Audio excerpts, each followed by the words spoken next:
আমি সকলোৱে ইতিমধ্যে গম পাওঁ যে অহা 2 আৰু 7 তাৰিখে হ'বলগীয়া পঞ্চায়তৰ নিৰ্বাচনত আমাৰ ভাৰতীয় জনতা পাৰ্টিয়ে ইতিমধ্যে 31টা জিলা পৰিষদৰ সমষ্টিত বিনা প্ৰতিদ্বন্দ্বিতাৰে জয়লাভ কৰিছোঁ আৰু 259টা সমষ্টিত আমি আঞ্চলিক পঞ্চায়তৰ সদস্যৰ পদত আমি বিনা প্ৰতিদ্বন্দ্বিতাৰে জয়লাভ কৰিছোঁ।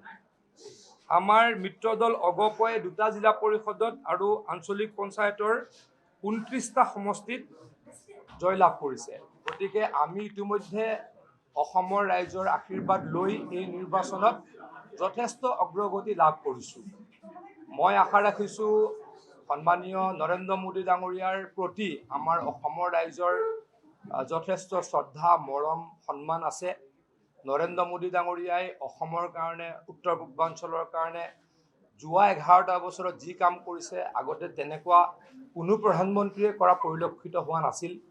70 বাৰতকৈ অধিক দিন প্ৰধানমন্ত্ৰী ডাঙৰীয়াই ইতিমধ্যে অসমত কটাই অভিলেখ গঢ়িছে আৰু এই অভিলেখক কোনোবাই কেতিয়াবা ভংগ কৰিব পাৰিব বুলিও মোৰ সন্দেহ। গতিকে এইবিলাক কাৰণতে নৰেন্দ্ৰ মোদী ডাঙৰীয়াক বা নৰেন্দ্ৰ মোদী ডাঙৰীয়াৰ দল ভাৰতীয় জনতা পাৰ্টিক অসমৰ ৰাইজে মৰম কৰে, আমাৰ মিত্ৰজোঁটক মৰম কৰে। হিমন্ত বিশ্ব শৰ্মা ডাঙৰীয়াই মই সদায় কওঁ দিনে ৰাতি অসমখনৰ উন্নতিৰ হকে কাম কৰিবলৈ অহৰহ প্ৰচেষ্টা চলাইছে। অসমত আমি চাকৰিৰ ক্ষেত্ৰতেই হওক বা অন্যান্য ক্ষেত্ৰতেই হওক দুৰ্নীতি নাইকিয়া কৰিছোঁ। অসমৰ গাঁৱৰ পৰিৱেশে সম্পূৰ্ণ এতিয়া বেলেগ। এতিয়া যদি ক'ৰবাত যাওঁ মানুহক গৈ সুধোঁ, সিদিনা মই ধেমাজি জিলাত সভা কৰিছিলোঁ যোৱা পৰহি। মই টিভি কেমেৰাৰ সন্মুখত সাংবাদিকৰ সন্মুখত মুকলিকৈ সুধিছিলোঁ যে এতিয়া আপোনালোকে কওকচোন কি কাৰণত বিজেপিক আপোনালোকে ভোট দিব। তেখেতলোকে প্ৰথমেই কয় ৰাস্তা পথৰ অৱস্থা খুব ভাল হ'ল।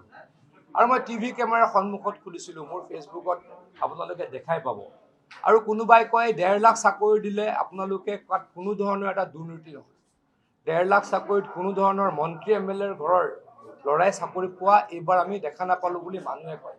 আমি প্ৰায় 38 লাখ পৰিয়ালক অৰুণোদয় দিবলৈকে আগুৱাইছোঁ। প্ৰায় 28 লাখ মহিলাক আমি মহিলা উদ্যমিতা আঁচনিৰ 10,000 টকা দিবলৈকে আগবাঢ়ি গৈছোঁ। ইতিমধ্যে এই কাম আমি বিহালীত আৰম্ভ কৰিলোঁ। এইদৰে আমি যথেষ্ট কাম কৰিছোঁ অসমক আগুৱাই লৈ যাবৰ কাৰণে। গতিকে অসমৰ ৰাইজ ভাৰতীয় জনতা পাৰ্টি আৰু আমাৰ মিত্ৰজোঁটৰ ওপৰত সম্পূৰ্ণ সন্তুষ্ট। সেইকাৰণে আমি বহুকেইটা সমষ্টিত বিনা প্ৰতিদ্বন্দ্বিতাৰে জয়লাভ কৰিছোঁ। আমাৰ দলো আমাৰ ৰাষ্ট্ৰীয় সভাপতি JP নাড্ডা ডাঙৰীয়া আৰু ৰাজ্যিক সভাপতি দিলীপ শইকীয়া ডাঙৰীয়াৰ নেতৃত্বত যথেষ্ট শক্তিশালী। হৰীশ দ্বিবেদী ডাঙৰীয়া তেখেত আমাৰ লগত এই মুহূৰ্তত আমাৰ লগত আছে। তেখেত এগৰাকী শক্তিশালী যুৱ নেতা। তেখেতে আমাক মাৰ্গদৰ্শন কৰিছে আমি কেনেকৈ অসমত ভাৰতীয় জনতা পাৰ্টিক আৰু শক্তিশালী কৰিব পাৰোঁ। এই সকলোখিনি সংমিশ্ৰণেৰে মই ক'ব পাৰোঁ যে ভাৰতীয় জনতা পাৰ্টিয়ে এই পঞ্চায়ত নিৰ্বাচনত অভূতপূৰ্ব ফলাফল লাভ কৰিব আৰু পৰৱৰ্তী সময়ত আমাৰ BTR ইলেকশ্যনেই হওক বা অহা 11 মাহৰ পাছত হ'বলগীয়া বিধানসভা নিৰ্বাচনতেই হওক ভাৰতীয় জনতা পাৰ্টি আৰু মিত্ৰজোঁটে অভূতপূৰ্ব ফলাফল। যিকোনো খবৰৰ বাবে যোগাযোগ কৰক 7099017330 লগতে 7099017110 নম্বৰত।